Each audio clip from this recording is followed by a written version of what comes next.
everyone, and welcome to the first in our video lecture series on practical strategies for disseminating science. Through the next few videos, participants will learn actionable techniques and real-world tools that they can apply immediately to their science communication efforts. The core training will be delivered as a series of pre-recorded on-demand sessions, released one per week over 6 weeks. To complement the pre-recorded content, we'll also host a live 1-hour interactive workshop at the end of the video lecture series. By the end of this programme, participants will have a toolkit of practical strategies to share scientific knowledge confidently and effectively. This work has been made possible by the kind sponsorship of Jazz Pharmaceuticals. So my name's Ellie Cripps and I'm the Engagement Officer at the International Bureau for Epilepsy. My background is in biomedical sciences and science communication, and before joining IBE, I worked as a writer and editor of scientific content. In this session, Writing Clear and Compelling Content, we'll cover the essential skills for translating complex scientific findings into content that resonates with diverse audiences. We'll touch on some of the science communication theories and techniques that underpin this topic, and explore creative ways to make abstract concepts tangible and relatable through the written word. Let's start at the very beginning. Why does it matter? There hasn't always been a call for clear, accessible scientific information to be made available to the public. In fact, for most of history, scientists were the custodians of their own discoveries and those of their peers, which tended to be a very small group of wealthy, elite, most often men. It's only relatively recently that the field of science itself has started to become more inclusive and less elitist, and more recently still that the field of science communication has really been taken seriously among academics and other practitioners of these complex scientific topics and disciplines. It's only in the past 40 years or so that science communication approaches have begun to appreciate the value of the voices and input of the public and the specific populations that their science or research affects. So, a little bit of background on where we started to where we find ourselves today. Let's imagine, to start with, that the scientists and the audience are two separate, unconnected entities. One group, the scientists, possessed all of the knowledge and information, and the other group, the audience, possessed none of it. This way of thinking is what we now call the deficit model of science communication, where the audience was assumed to have an absence, a complete deficit of knowledge in these areas. And the only way for the audience to get this information would be for the scientists to impart facts on the topic, under the assumption that the audience they were delivering to were a passive entity, and that cold, hard, factual information was the only way to fill what was perceived as the audience's deficiency of knowledge and understanding. What this manifested as was a traditional educational transfer of knowledge, which did not consider the context, lived experiences, pre-existing beliefs, and culture or prior knowledge that their audience may have had. And this, in turn, can lead to disinterest or lack of engagement from the audience, due really to a lack of mutual trust and understanding between them and the custodians of the information and science that has real-world implications on people's lives and lived experiences. What we're now seeing more and more of is an evolution in this way of thinking, and a shift away from the scientists being seen as the sole source of knowledge and expertise. More and more, lived experience expertise is being incorporated into science, and a huge emphasis has been placed on the importance not only of creating trust between science and society, but of ensuring that important, life-affecting scientific knowledge is delivered in a way that is appropriate, engaging, contextual, and values the audience's perspectives. In other words, in a way that promotes a two-way dialogue and communication, and this is what we call the dialogic approach or the dialogic model in science communication.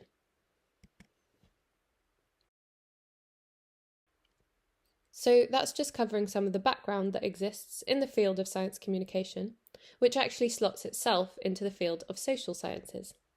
I'm sure by the very fact that you're sitting here and watching this lecture series that many of these concepts may be intuitive to you, and something that is already fundamental in how you work and how you think. What you're here for is to gain skills in implementing these philosophies in the content that you're putting out. But I think it's really important to know that this philosophy and these approaches are really backed by the growing field of research into science communication and supported by a lot of existing literature. Which actually leads me nicely into where we start with writing clear and compelling scientific content, and that is with the science itself. Firstly, you must consider what your own level of background information is.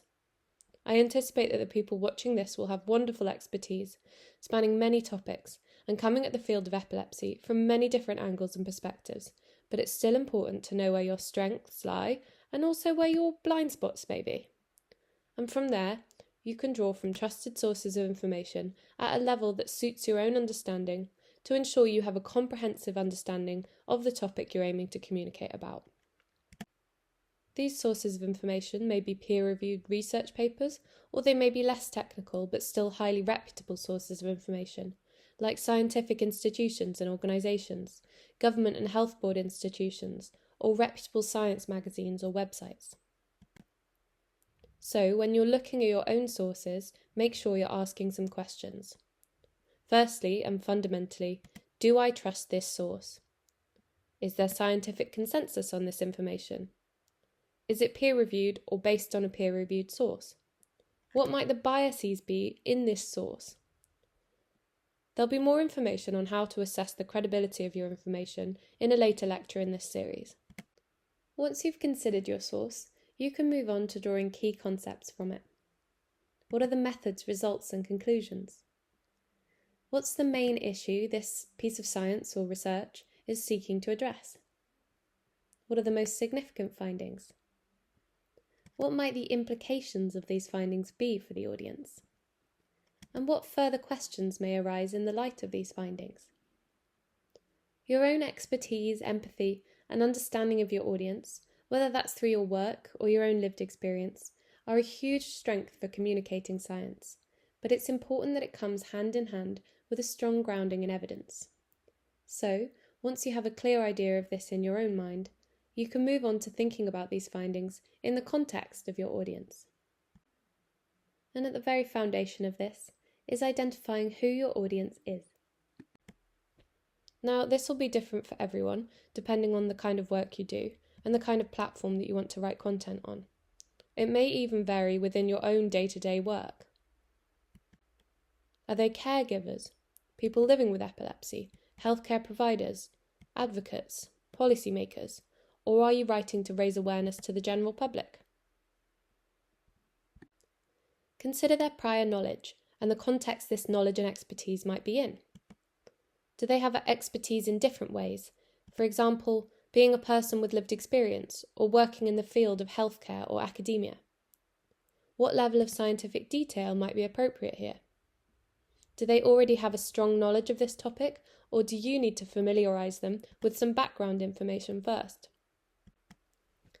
With that in mind, what preconceptions or biases might they have? It's important to note here that bias isn't a bad word. Biases are part of being human and are shaped by our place in the world and our experiences. They shape our understanding of things, as well as our interests, priorities, and concerns. You can't work around biases, you have to account for them. So, what might your audience's priorities and concerns be within this topic? What might their perspectives be before they read your content? And what do you know about their preconceptions, or even perhaps their misconceptions? When you identified the key points of the information you wanted to convey, you might have considered your audience in that instance.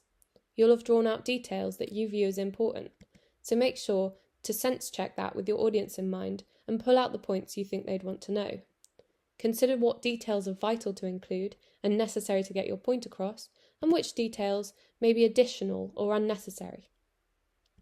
The easiest way to isolate your audience is to include information that they don't view as relevant to them.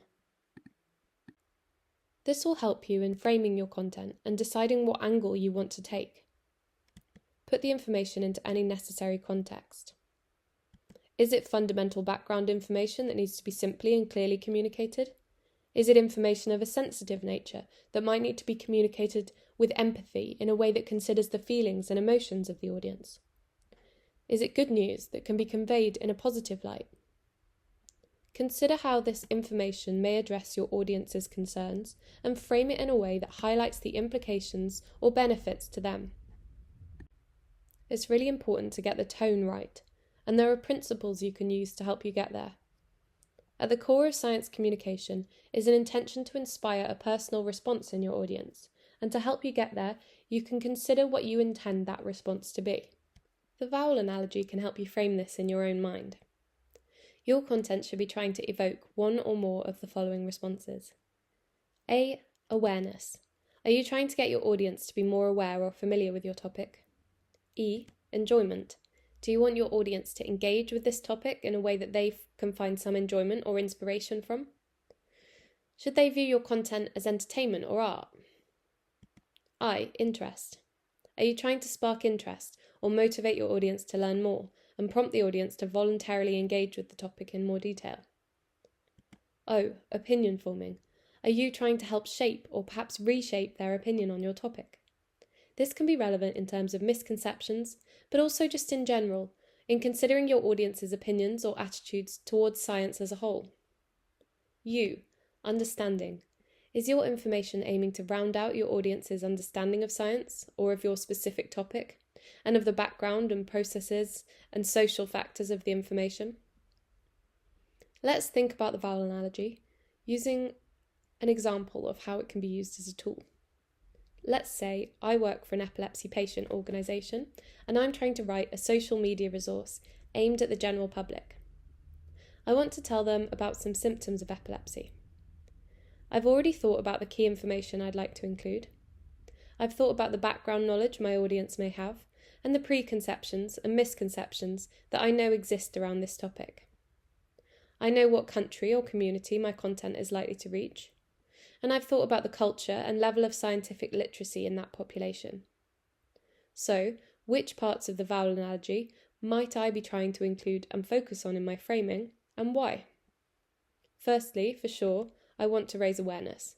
I want people to know a bit about epilepsy as a condition and how they can identify epilepsy symptoms. Now, the topic can be sensitive, and it's important to convey it with the gravity it deserves, so in this case, I'm not really thinking about the E in the vowel analogy, enjoyment. Interest. I think so. I want to prompt the public to learn more about epilepsy symptoms and to be interested in the topic of epilepsy in general. This can increase engagement, and public engagement and investment in a topic is a really important way to make change. Opinion forming. Definitely.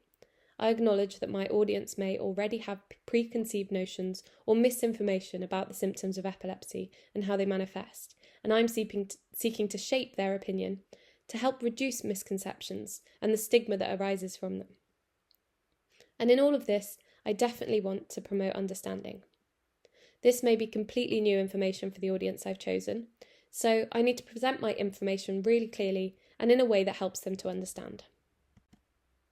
And that leads me neatly into the next part of the process, which is the actual writing and structuring of your content. This is the part where you can get creative, but it's important before you let yourself loose on the page that you've already established key messages, the context of your audience, and the framing and tone through which you want to convey your information. These things should always be in your mind as you're writing, editing, and refining your content. If you're often writing for similar audiences, these considerations will become really well established in your mind, and incorporating them into your writing will become second nature. For some people, writing comes easily, and they can structure what they're trying to say in a logical and coherent way right off the bat. For others, it may be harder to organise information on the page. But there are some principles that everyone can apply to help guide their writing and keep their ideas structured and coherent, but with a natural flow and a creative flair to keep it engaging. Firstly, and I mention this first because I've just been talking about framing and tone, is thinking about weaving in some creative techniques throughout the piece of writing. For example, could you include a metaphor or analogy, trying to compare what you're talking about with something commonplace that your audience may already be familiar with? A very effective way to promote understanding and engagement is to leverage the knowledge and innate understanding that your audience already has, and a metaphor is a really good way of connecting a new idea with something that's already familiar. Let's say if I wanted to communicate to my audience about gene therapy, I might think about incorporating a metaphor here. I might describe the genetic code as like a book, with specific words arranged in a precise order to tell the complete story of a person's biological makeup. Every person has a unique book representing their unique genetic code. In some people, there may be a spelling error, an incorrect word or sentence that disrupts the meaning of the story. This represents a mutated or faulty gene, which can interfere with normal bodily processes and cause disease symptoms. Geneticists could use gene sequencing techniques, like advanced spell checkers, to locate these errors in the book. Once identified, gene therapy could act like an editor, replacing the incorrect word or sentence with the correct version, so replacing the mutated gene with the wild-type gene. This correction could restore the story's original meaning and lead to improved bodily function and reduced symptoms of the disease. Now, what degree of simplicity or what kind of metaphor is appropriate depends entirely on your audience. I don't think my example would be especially well received by an audience of doctors, for example, but it may help a non-expert audience understand it a little better, especially if I need to use scientific terms. Another creative technique you could use, and this is one that's really helpful in the patient advocacy space, is including personal stories that help the audience to connect the information with a real person. This increases their investment in what they're reading because they see it in its real-world context instead of just as something some scientists have discovered through a survey or in a lab. For example, if I was talking about medication supply shortages, I could describe the impacts that this is having on Mrs. A, who has epilepsy, and her family, to help highlight the importance and urgency of the matter and make sure the audience sees and empathises with the human consequences of this chain of events. Of course, it's important that I've asked Mrs. A for permission to include her story, especially if I plan to name her in my writing, and as always, I have to make sure the information is accurate and reliable. So I've talked about some of the ways that you can pepper creative, effective narrative elements throughout your piece of writing. Now it comes to structuring the writing and how you can break down information. Now, I'll note here that there isn't a one-size-fits-all approach to writing, especially in the time of technology we're living in now. You may be writing blogs, social media posts, press releases, presentations, speeches, lay summaries, video scripts. All of these require a slightly different approach, but we will be talking about different content formats in the next module on this e-learning series, so I'll just speak to some generic techniques for science writing. You want content to be ordered coherently and logically. A good template structure to use could be something like the following. Your first sentence or two should be straight to the point. If you can, try and distill the message of your piece of writing into a couple of sentences. It may be counterintuitive to give information without context, but you'll be adding context later in the piece. You want these first lines to tell the reader why they should read on. This is your hook. Although it's the very first thing that your audience will read and will be right at the top of your piece, it's often a good idea to write your hook after you've written the rest of your piece, as it's often easier to distill your information down into one or two sentences after you've written it already. Maybe you could start with a question, which implies you're going to answer it in the rest of your piece. Then you want to provide a little more information in the opening paragraph and explain briefly what your piece of writing is going to tell them and why they should care. What are the potential implications to them, or the people, or the communities that they care about? From there, you can introduce some background information. The less you write here, the better. The audience, from being hooked by your first lines, has signed up to read about something specific, and they don't necessarily want to know the history of everything that led to this piece of information. Keep it concise, keep it simple, and only give them the context that they need to know to correctly interpret the rest of the piece of writing. Next, consider how you can break down the key elements of your piece into small, digestible chunks. It can help to use subheadings and paragraph breaks. In your paragraphs, try to keep a self-contained nugget of information, but also try to link it with the paragraph that follows. You have to be prepared that not every reader will read your entire piece, so be careful not to write a paragraph that could easily be misinterpreted or lead to incorrect assumptions if the reader didn't continue reading to the end. Introduce complex concepts slowly, building on the information as you go on, so as not to overwhelm the reader with a large amount of new, potentially complex information all in one go. You can also intersperse your background information and put your key points into context throughout your writing. You don't need to keep all of the background information at the beginning. Continuing to put it into context keeps the reader on track and reminds them of concepts they've already been introduced to. It helps to keep the piece cohesive and coherent while maintaining a logical flow that is easy to follow. It's like providing regular route markers along a road, and there's a metaphor for you. Where possible, avoid using jargon and highly technical language. If you're used to communicating in these terms, it can be difficult to know what the audience may or may not know the meaning of. This is often called the curse of knowledge, where people can be so well versed in a certain topic which uses jargon that they don't even know that the language isn't part of many people's vocabulary or vernacular. So it can help to consult pieces of writing that are similar to what you're trying to produce. It can also be hard to get out of the habit of defaulting to jargon, but there are almost always simpler words that you can use to describe things. For example, instead of saying modulate, one could try saying adjust or regulate. Instead of saying proliferate, you could say multiply or increase rapidly. In instances where it's not possible to substitute language, make sure that you're explaining your terms very clearly. As an example, you might need to use the word encephalopathy. There's no word that you can use in its place. But you can always define it in simple terms, like telling your audience that it's a term for a type of brain disorder that can be caused by a number of factors. So you've written your piece. You've nailed down the key information that you wanted to impart. It's appropriate for your audience. It's hitting those points of the vowel analogy that you wanted to cover. It flows logically, and it's easy for your reader to understand and want to read through to the end. Now, you can think about how you want to summarise and conclude. You can hammer home those key points, knowing that your audience has read through to the end and has the context they need to understand them. The last thing you write tends to be the thing that sticks in the reader's mind, so make sure you're being really clear and not adding in any additional information to your summary that you haven't already explained. And try and finish on the take-home point or feeling that you want to evoke. It might be a message of hope. It might be one of the importance of the information. It might be future steps or implications. It might be a strong call to action. And always, always make sure you proofread or ask someone to proofread for you. There's almost always a grammatical or spelling error or something you've forgotten. And proofreading gives you the best chance of putting the amazing contents of your brain onto the page.